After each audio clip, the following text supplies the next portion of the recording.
music, we, the congregation, are going to do a special song and sing it together. We'll sing 3 verses of that beautiful hymn, and it's reported, was played by the orchestra on the Titanic whenever it went down in the Atlantic Ocean. Nearer, my God, to thee. The lady who wrote 2 of these 3 verses died in her early mid-40s. She was small, sickly, frail all her life, and yet was able to pen a beautiful song through those difficulties, through those physical challenges, through the sickness and frailty, was able to write a beautiful song, Nearer, My God, to thee. Sing with us.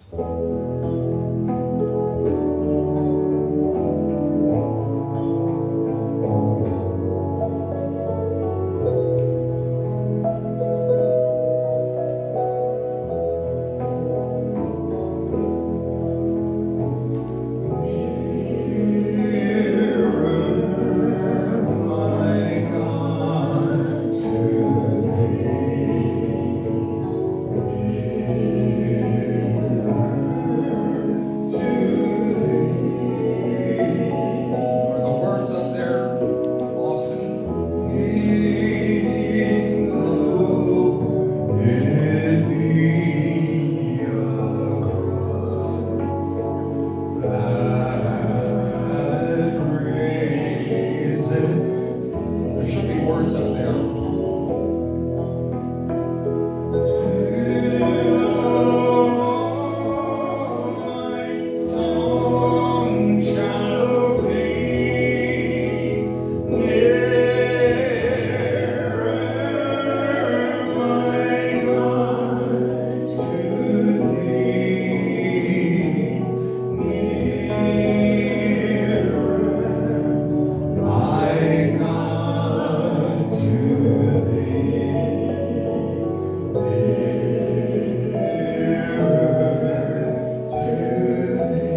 there is they have one of two of the museums for the Titanic down there. If you ever get a chance to go, it's not inexpensive, it's free. But one of the things they had there that was pretty interesting was they had a basin filled with water that was refrigerated to the temperature of the water when the Titanic sunk. And they challenged you to stick your hands in that water for a minute, just a minute, and nobody could do it. That's how cold the water was. You know, and that's what they got to plunge into. And that, according to the story, as far as we know, that's what the band played, you know, as the ship was going down. And boy, it's pretty interesting how it shows those whose faith held true even when they knew they were facing death, you know, and obviously not a good death either to think about it, but yet because of their faith, for many of them, they were able to be prepared to meet the Lord. We've been going through some pretty interesting weeks. Last few weeks we talked about, of course, this problem with dealing with our worry, and how as Christians, in spite of what the world's throwing at us, we don't have to worry. If you really want to worry, just turn on the news or go to one of the websites for Channel 19 or 5. They have the COVID news. Here's how many people have got it, how many people have died. You know, they don't tell you how many people have gotten over it or anything else, but we just have this running total going all the time. And it reminds me a little bit when I was a kid, and this was when I was younger, but during the Vietnam War, they just loved to splash on there, well, here's how many casualties, you know, we've had. You know, that was just sort of continuously out in front of everybody, because that's how the news works. And they want people to worry because then you're more in tune with everything. And I'll be glad, you know, when they start backing off of the governors and the presidents and the daily news conferences, all that stuff. That doesn't mean to say that it's not a reason for concern and that we don't need to be careful. And we're trying to do that here, just to let you know. And that's the reason why we've taken the precautions that we're doing, because that's what God would want us to do. But we don't have to worry. But in spite of all that, we also still experience some pain. You know, there's pain in what we've been going through. There's pain for a lot of people who are going through times of financial distress. There's pain for people who are going through physical problems. And one of the things that as we look at this situation of pain, and we know there's times where pain is not a bad thing. It's pain that tells us when we have to go to the dentist. You know, we don't want to go, but that pain gets bad enough, guess what? We all go, don't we? Because the pain is telling us you got to go. If you don't go to the dentist with that pain, eventually, with dental problems, it can get in your blood and you can die from a bad tooth. So God forces us to do something about it. You know, there's a pain in our appendix when it's not right. And you can choose to ignore it, but eventually what happens with an appendix when it's inflamed is if you ignore the pain, what does it do? It bursts. And they can still save you, but man, it takes a lot of antibiotics, and even in modern medicine, you ignore that pain, you may not make it. So there's a place for pain, and we accept that. Where we have problem with pain is where there seems to be no purpose. The person who's diagnosed with cancer and they know they're dying, and yet the pain is still excruciating. What's the purpose in that pain? When we go through sometimes the pain of problems in a marriage, the pain of finances just not being adequate, it's not your fault. It's just you're in an industry where because of everything that's going on, you don't have a job anymore. I have a friend who is a medical masseuse, and he was going through the whole thing about trying to get his unemployment. And he finally got it 2 weeks ago, and now he's back at work. Now he's having trouble getting them to take him off of it so he doesn't get payments he's not supposed to get. And you're going like, man, what is the purpose in that pain? Why do bad things happen to good people? What's the purpose in an automobile wreck where young people are maimed or killed? What is the purpose when a loved one gets tested positive for COVID-19 and perhaps succumbs on the ventilator and dies because of that disease. Why are these things happening? Where is God in this? I'm a good person. Why is it happening to me? What's the idea? And ultimately, what do we say? It's just not fair. Like the football coach once said, fair is the place you go to get some hot dogs and stuff that's all fried. You know, fair is not part of life, believe it or not. But we cry out anyway. You see, it's not that people hate pain, because when there's a purpose behind it. What they really hate is there's pain, and there doesn't seem to be any reason for it, at least as far as we can see. So people can endure a lot of pain. We've seen people do just that. There are these crazy individuals, and there's thousands of them throughout the United States who do this thing called running marathons. Have you seen them? You know, they don't run 1 mile. They don't run 5 miles or even 10 miles. They run 26 miles because they want to. They don't only just put their bodies through that, but they run miles and miles and miles before the race to prepare to run those 26 miles. And not only that, but they usually pay a fee to be able to run all those 26 miles. Now, do you know the history of where the name Marathon comes from? There was this ancient city in Greece called Marathon. And Marathon was 26 miles away from Athens. And because they needed to get a message to Athens, a guy volunteered and ran 26 miles with the information. And then what did he do when he got there?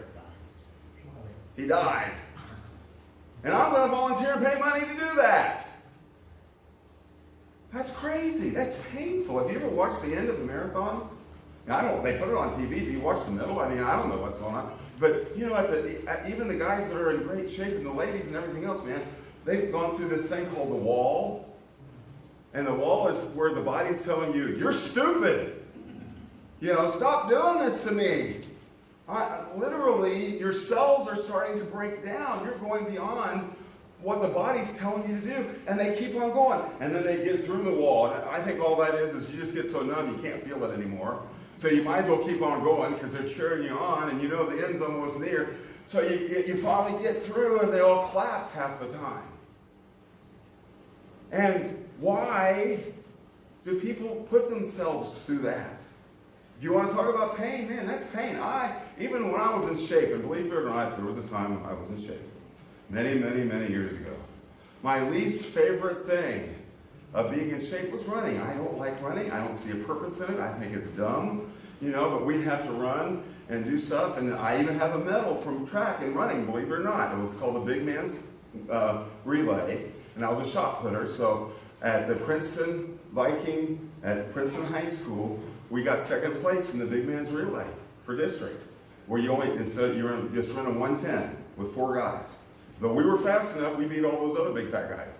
So it was good. I mean, you know, got to put on the track shoes. They had the really nice track that everybody has now, but back then, you know, most people didn't have those nice spongy tracks. And boy, you just feel like you're flying with those special shoes on and everything else. But I still hate running. I can't even imagine saying, I want to run 26 miles. You know, that's my goal. But why do people do it? And not just one or a few people, not a few hundred, thousands of people do it. Why? Because there's purpose in their pain. They want to reach that goal. They want to be able to at least finish the marathon. Some of them, believe it or not, even run to win the marathon. But they do it because there's a purpose. Those who have been addicted to cigarettes or alcohol or drugs, and through the Lord's help gets away from those things, it is hard. It is difficult to be able to do that. It is painful.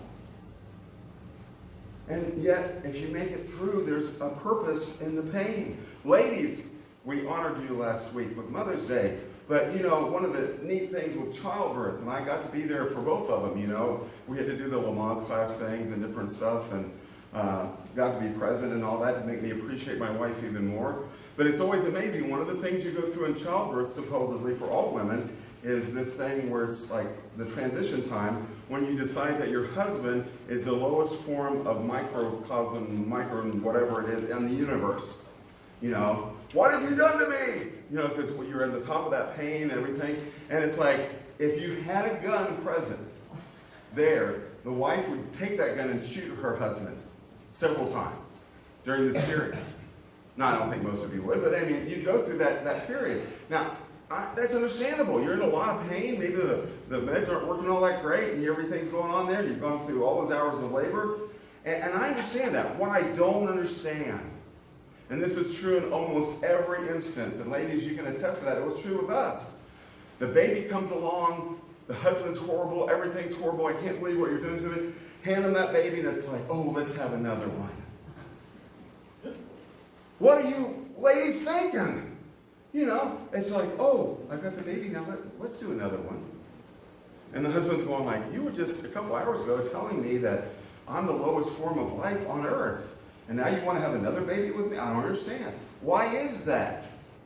Because there was a purpose in the pain. You were able to endure it because you didn't have a whole lot of choice, and also because there was a goal at the end, was to have a healthy baby. And so it sort of makes sense. We don't mind pain that much if we can perceive that there's a purpose for it. So here's the thing. Here's what I want you to grab hold of this morning is there is a purpose in your pain. Now, there's some verses that always used to bother me. And those of you that have been in my Sunday school class, when we get back, yes, we're still going to go back into Job. We're not done with Job yet. But we studied Job and we look at all the things that Job went through. And, we thought, well, that's sort of a neat account, sort of a story. And we have like God and Satan are talking in heaven. And God says, look at Job, man, he's a righteous guy. And Satan says, oh, yeah, he is only because you give him everything. Let me have my way with him for a while, and I'll prove to you he's not that righteous. And we study that story, and we look at everything Job went through. But for some of us, we sort of separate that from ourselves. That's a story from the Old Testament. And that was way off we don't know how many thousands of years ago that occurred. And it's just hard for us, and it's written sort of like a play. So it's hard for us to sort of apply to this idea that God will allow testing to take place even to his children. And it can't be true in the New Testament because God is now a God of love. And we shouldn't have to go through that kind of stuff now, right? Well, wait a minute. God's still the same God. It's the same God that was God there with Job. And he did bless Job in the end. So the story of Job isn't just for Job. How do we know that? Well, if you have your Bibles or look up on the screen, Luke chapter 22, verse 31.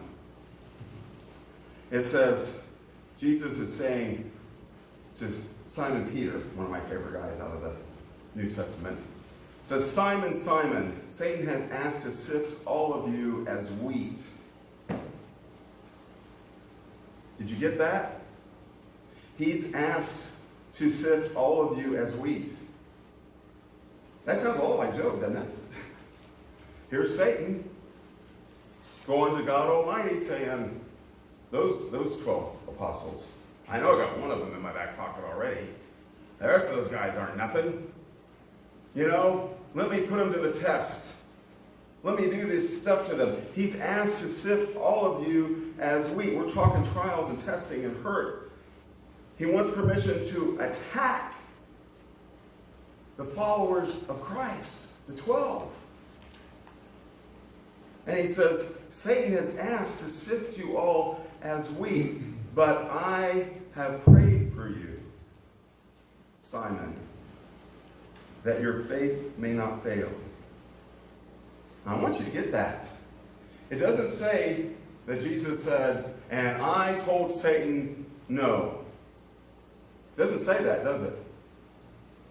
It doesn't say that at all.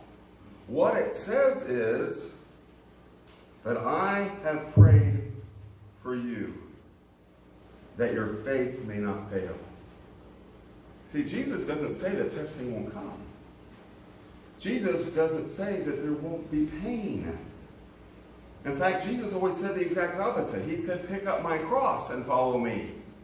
If there's not an instrument, a representation of pain in the universe greater than the cross, I don't know what it is.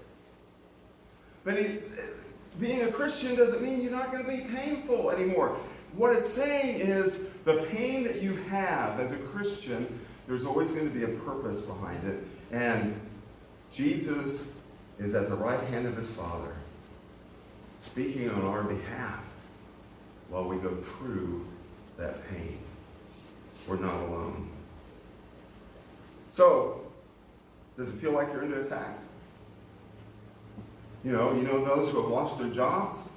Those feel like they're stuck. You've been stuck in the house all this time, going through some real tough times in your life. We've got the COVID-19 crisis that just goes on and on and on and on.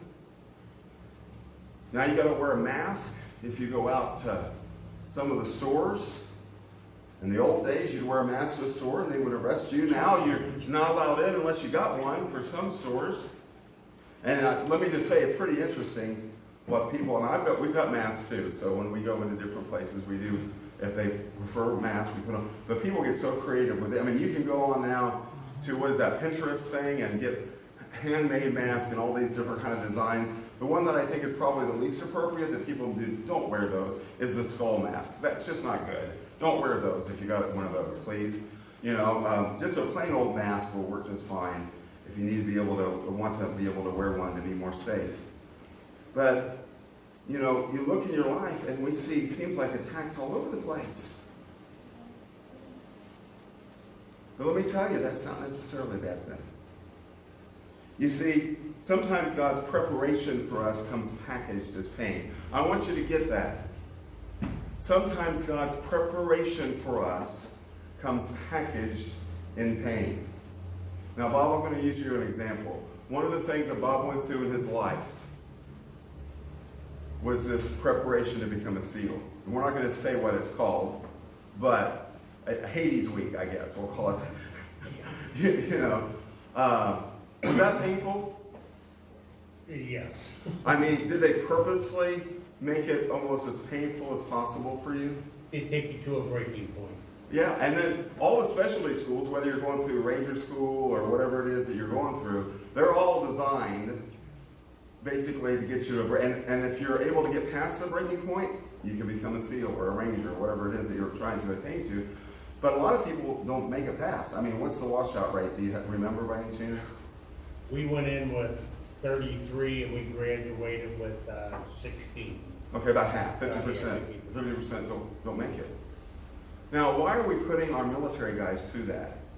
Is it because the NCOs are just, basically sadists? Well, some of them maybe, but anyway, not really. Believe it or not, the military doesn't want that many to wash out, really. Well, they're spending a lot of money on that training. They want people, there's a purpose for that pain, and it's preparation. Because you need to be prepared when your body has to go through stuff like that. And so when your life's on the line, you're not going to quit with the rest of your guys and your team. You're going to be there. You're going to work through that. You're going to keep going. Even when us regular folks would say, I'm not having any more of this stuff. I mean, number one, you ain't getting me to jump out of the plane. I mean, there's no reason to put a backpack on and jump out of a plane that's running perfectly well. So forget that part of it too. And you're not getting me to put on scuba gear and go underwater when it's just swimming on top is fine. But anyway, but they want to prepare them so that when the times get even harder, that you can withstand it. When you've done everything you can to stand, what does the scripture say? Stand some more. So we have Simon Peter. I love Simon Peter. You know why? Because he's so much like us. And in times like me, what about Simon Peter? Well, Simon was a fisherman who was a good old boy. He thought he had, you can't tell me nothing. I'm a fisherman. That's all that really counts. And this guy comes along one day and says to Simon Peter, follow me and I'll make you fishers of men. And big, brawly, tough Simon Peter says, hey, I can handle that too. I can do whatever. And every single instance when he gets challenged, he says, I'm ready. I'm here. I'll do it. And every single time, right up and through Jesus' crucifixion, he fails. Have you noticed that? Every single time, he fails. He can't get anything right. And I don't know about you, but that makes me feel better. Because there are a lot of times I just can't seem to get anything right. The high point of Peter's life, for the most part, was really failure. So what do we mean by that? Go to that next slide there, if you would. Matthew chapter 16, Jesus predicts his death. He's going to give life on the third day and be raised to life. Jesus says to Peter, stumbling block, get behind me, Satan. That's 6 foot, you idiot. Social distancing. He's telling Peter that right before he's going to be arrested. Matthew 26, in the garden, Jesus asked Peter, stay awake, please? He asked him that more than once. And what was Peter's reply? That was it. He's sawing logs. Should have had a CPAP machine. It would have been better. But anyway. But he couldn't. John 18, Jesus is arrested. And Peter takes a sword out and swings at the head of a Roman soldier and doesn't even hit the right person and cuts the ear off a servant. He can't even do that right. And that's at close range. He should have went to the sword, place where you get to practice more with swords. I don't know if they had those or not, like they got gun places now. But anyway, he wasn't very good with it. And then Luke chapter 22, the final sort of the coup de grace. After telling Jesus, I will never deny you. All these other people can deny you, but I will never deny you. And he's right. He didn't deny him once or twice. Before the rooster crowed, he denied him 3 times. And in verse 61 of Luke chapter 22, it says, the Lord turned and looked straight at Peter. And then Peter remembered the word the Lord had spoken to him. Before the rooster crows today, you will disown me 3 times. And he went outside and he wept bitterly. You want to talk about pain? How painful was that? And all this time, through all of these painful experiences, Peter is being taught that no matter who you are not enough without me. No matter what you think, you can't think fast enough to think your way out of these things. You're not strong enough. He's being torn down, sort of like that SEAL training, to the point where he is a blubbering idiot. He's crying bitter tears. This big old burly fisherman. Why? Because God, through Jesus, was teaching him an important lesson. So do you feel like a failure? Have you been maybe having trouble getting through this whole thing of dealing with COVID-19, dealing with loved ones maybe that have it? If you've got grandkids that you're helping with too, or other kids, do you feel like things aren't just doing well? Well, let me tell you, where was God in all of Peter's failures and his pain? You see, there was a purpose. And God's prep sometimes is packaged as pain. So don't just look at life from a perspective of pain. Okay? As a Christian. Oh, I just have this pain. What can I do to alleviate it? The world tries to eliminate all pain, all negative results, doesn't it? There's this commercial running that I just can't stand it when it's on there for this one medication. That's a PrEP medication that you can take before you have promiscuous sex. So it might help you not get HIV. And they're advertising on regular TV. And there's people, wow, hey, I can take that and I won't have any negative results from what is their sinful behavior.